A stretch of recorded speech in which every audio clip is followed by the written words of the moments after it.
Oi, pessoal, bem, eu tô meio furiosa aqui porque eu tinha terminado de gravar esse vídeo e, minha nossa, e aí no final das contas deu tipo um erro aqui no programa, não sei o que aconteceu, eu perdi tudo. Ai, que ódio. Não bastasse no momento anterior, né, eu ter pausado o vídeo em função de receber uma encomenda. Depois desse daqui, que inclusive eu falei bastante, estava bastante longo até, eu acabei perdendo tudo. Ai, que ódio. Ah, vamos lá. Não sei, talvez eu tenha esbarrado também no meu fone, né? Que é o fone que eu coloco no ouvido. E às vezes, se encosta o dedo, ele pode ter desligado. Alguma coisa aconteceu, não sei o que foi. Mas vamos aí, enfim, para o nosso último vídeo. Tô meio incomodada, meio irritada, mas bora lá. Espero que ele fique adequado, apesar do meu incômodo, né? Mas vamos lá. Então, agora nesse último vídeo, a gente vai continuar aqui, né, conversar um pouquinho sobre as transformações que ocorrem em relação tanto à Nova Espanha e principalmente no final do século XVIII com a fundação de novos vice-reinos. Mas retomando então o aspecto aqui que eu estava falando sobre a formação da Nova Espanha, eu estava quase encerrando, né, quando precisei interromper. E é o seguinte, né? Quando a gente passa por essas transformações e principalmente as reformas que eu falei anteriormente, que ficaram conhecidas como as reformas borbônicas, há um acerramento também nas relações entre os colonizadores e colonizados, né? E esses acerramentos, esses interesses distintos em oposição, inclusive, eles vão se manifestando de maneiras, por vezes, muito conflituosas. No caso da Nova Espanha, apesar de haver algumas revoltas no século XVIII, vai ser no século XIX que ela vai ganhar uma dramaticidade maior, justamente naquela que foi a primeira tentativa de independência do México, que ocorreu no ano de 1810. Essa tentativa de independência do México, que aconteceu no ano de 1810, ela ficou muito conhecida também como a Revolta de Hidalgo e Morelos. Né? Quem foram Hidalgo e Morelos? No texto da Maria Lígia e da Gabriela, elas falam apenas do Hidalgo, né, do Miguel Hidalgo. O Miguel Hidalgo ele foi um padre, mas também Morelos era um padre, e eram padres que estavam diretamente alinhados aos interesses do setor social mais empobrecido e mais explorado da sociedade do vice-reino de Nova Espanha, que eram os índios pobres que trabalhavam nesse regime obrigatório nas minas e nos campos, né? Então eles passavam pelo regime do trabalho obrigatório e sofriam de maneira mais intensificada após as reformas essa exploração.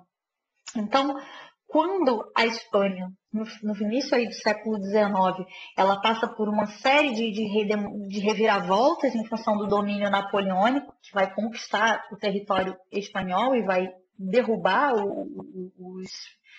os reis, né, da Espanha. Eu digo os reis porque quando o Napoleão domina aquela região, havia uma disputa pela coroa entre pai e filho, entre Carlos e Fernando VII, né, que depois o Fernando VII assume, e o Napoleão ele derruba esses reis, e isso gera todo um contexto de desestabilização que vai favorecer os processos de independência na América Hispânica. E uma das primeiras tentativas é essa do México, em 1810, só que essa tentativa não vai ser bem sucedida. Inclusive, é importante destacar que tanto o México como o Peru serão as regiões que vão demorar mais para passar por processo de independência em relação à América Espanhola e serão também os processos de independência mais conservadores. Por quê? Né? Nós vamos falar sobre tudo isso na semana que vem, que é o tema propriamente da independência, mas eu acho importante destacar algumas questões aqui. É que justamente essas regiões eram as regiões de maior densidade demográfica já previamente à própria dominação espanhola na região. Né? Então, tanto a região do atual México, que era antigamente o vice-reinado de Nova Espanha, como o vice-reinado do Peru, eram regiões em que a população originária, a população nativa era muito numerosa e, inclusive, em função disso, né, houve essa exploração do trabalho dessa população nos trabalhos das minas e nos trabalhos pastoris, nos trabalhos agrícolas que os espanhóis, né, se beneficiavam dessa exploração na região. Então, em função desse grande número de indígenas, né, tanto os crioulos, né, que foram os principais sujeitos desse processo revolucionário de independência na América Hispânica, eles vão ter muito medo de que a luta de independência contra a Espanha ganhasse um caráter de revolução social. Então, ganhasse um caráter, né, que fosse para além dos seus interesses, mas que abrangesse os interesses dessas populações indígenas. Então, é por isso que nessas regiões, tanto no Peru como no México, os crioulos são muito temerários em romper com a Espanha. Eles vão demorar a abraçar uma luta independentista e, quando fazem, fazem com muita preocupação e de maneira muito conservadora. Até porque, no caso do México, eles já tiveram, né, esse primeiro levante, que foi o levante de Hidalgo e Morelos, um levante extremamente popular, indígena, que apavorou a elite crioula, que não aderiu, né, na sua maioria não aderiu a essa proposta, essa tentativa de independência, que acabou sendo derrotada. E gerou um medo, inclusive, que se dava também em função de revoltas anteriores em outras regiões, como foi a revolta que nós falamos no vídeo anterior, as revoltas ligadas aos antigos curacas, como ocorreu na revolta do Tupac Amaru, né, que tentou restaurar o Império Inca na região do Vice-Reino do Peru, como aquela que se tornou uma grande revolução e que gerou um medo generalizado em toda a América, especialmente nas regiões escravistas, mas não só, como também gerou nas regiões de grande população indígena, que foi a Revolução do Haiti.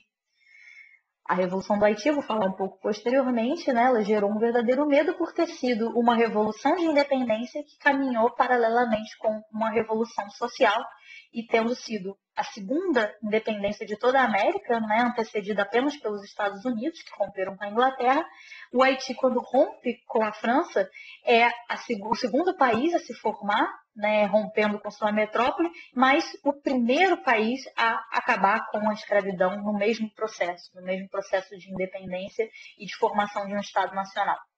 Então, o Haiti acabou gerando um grande medo em outros territórios, um medo da haitinização da América, né? Um medo que revoltas e revoluções sociais tomassem espaço aí nessas regiões. Tá? Então, essa é uma questão importante aí para a gente observar.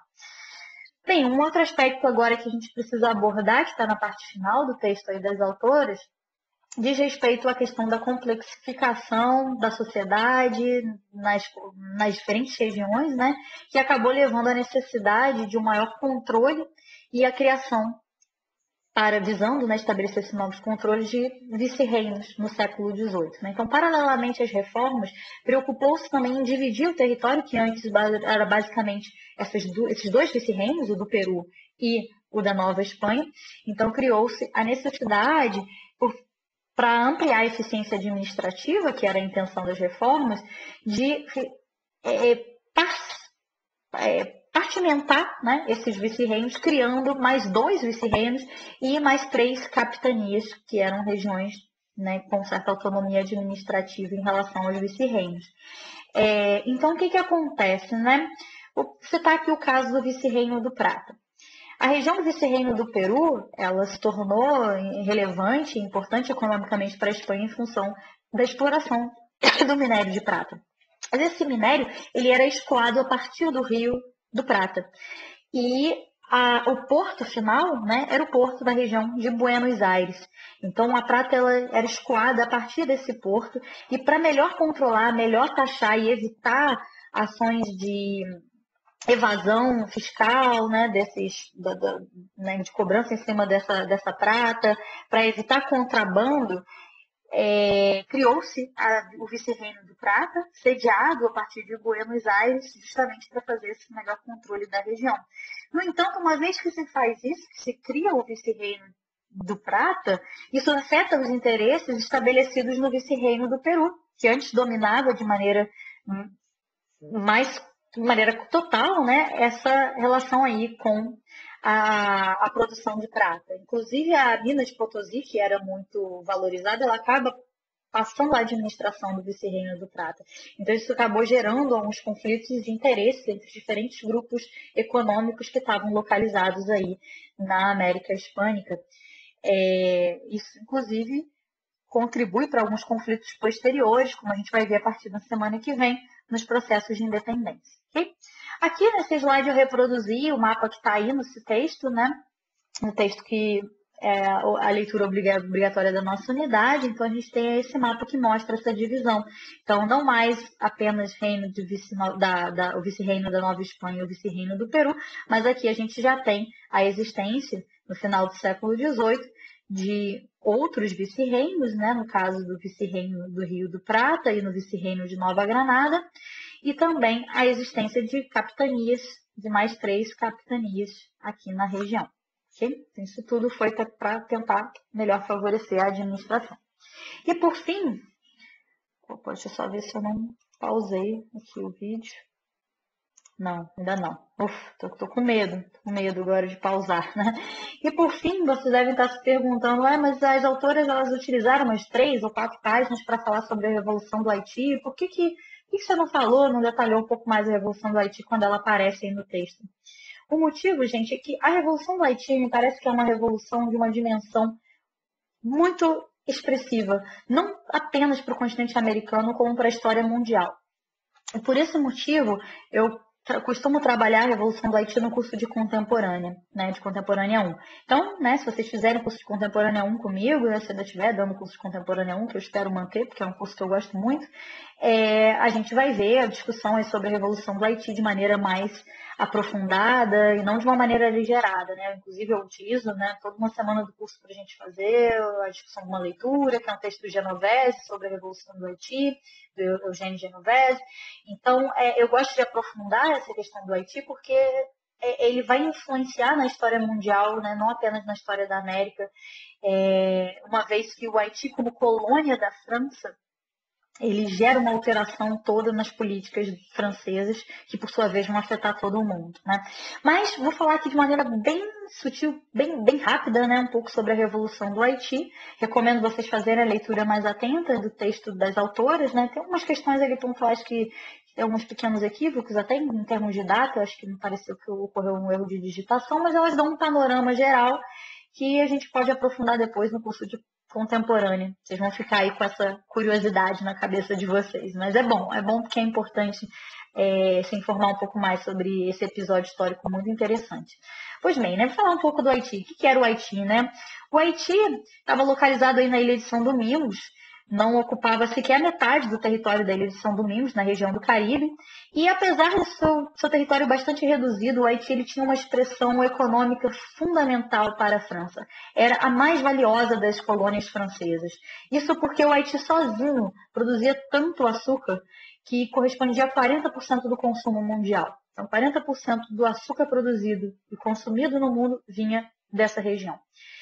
Para manter essa produção extremamente enorme, né, numa região tão pequena de açúcar, um regime de trabalho realmente muito cruel e intensivo, com base na escravidão, foi instaurado e em torno de 80% da população que habitava aquela região era escravizada, né?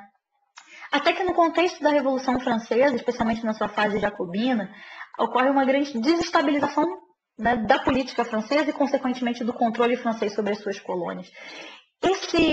Essa desestabilização abre as portas para que uma revolução bem-sucedida ocorra no Haiti.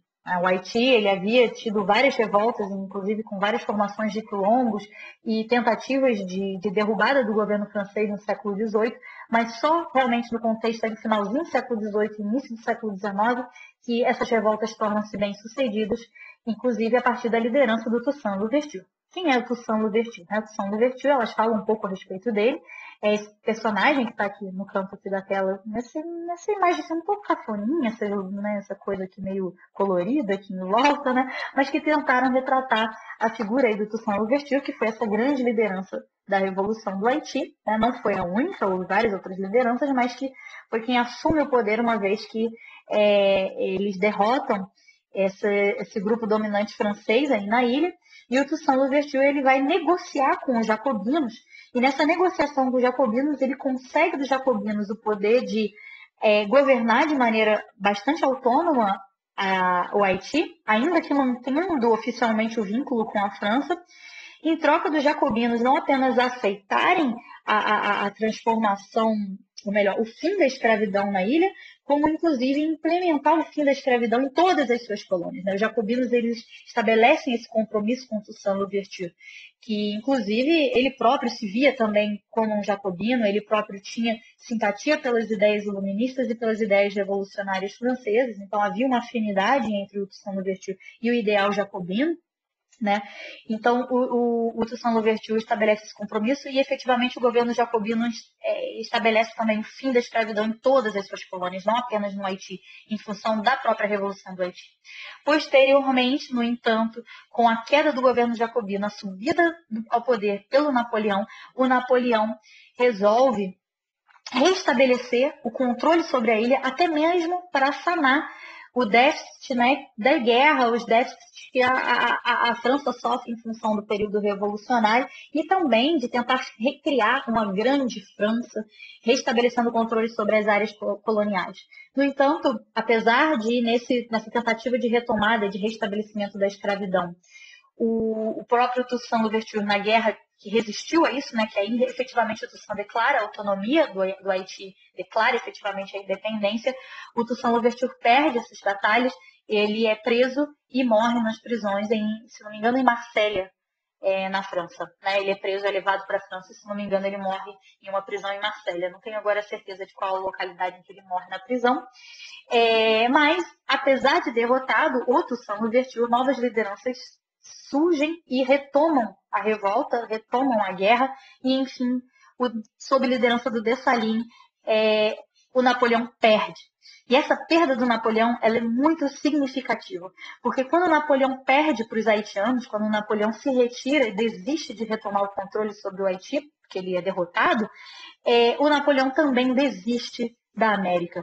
Ele, inclusive, chega a vender o território da Louisiana para os Estados Unidos. Né? Então, o Napoleão desfoca a sua atenção do continente americano para o continente europeu no seu processo expansionista. Então, a partir da derrota do Haiti, o Napoleão resolve dedicar todas as suas forças na conquista dentro da própria Europa, expandindo o território francês dentro da própria Europa, o que vai trazer efeitos gigantescos, né, para a história mundial, porque o expansionismo napoleônico vai alterar toda a geografia mundial, né, inclusive porque ele vai dominar a Espanha, vai dominar Portugal, contribuindo para os processos de independência, que aí é o tema da semana que vem, certo? Com isso, nós encerramos, né, essa discussão, encerramos aqui o debate sobre o tema da crise dos domínios coloniais espanhóis e concluímos essa nossa semana. Vou passar mais uma atividade. Eu peço desculpas aí pelos contratempos, que até nas atividades síncronas às vezes há alguns contratempos, como ocorreu aqui hoje, né? Mas espero que vocês tenham conseguido se apropriar das discussões aí fundamentais trazidas pela Gabriela Pellegrino e pela Maria Lígia Prado. E eu trouxe, né? Eu agreguei alguns outros debates que não aparecem diretamente no trabalho delas, mas que eu considero importante para a gente compreender esse tema, ok? Então, um abraço aí para vocês. Não esqueçam de realizar as atividades, né, avaliativas da semana e nos vemos no nosso encontro semanal da quarta-feira para, né, refletirmos um pouquinho mais sobre os temas, tirarmos dúvidas e conversar um pouquinho sobre o funcionamento do curso. Um abraço aí para vocês.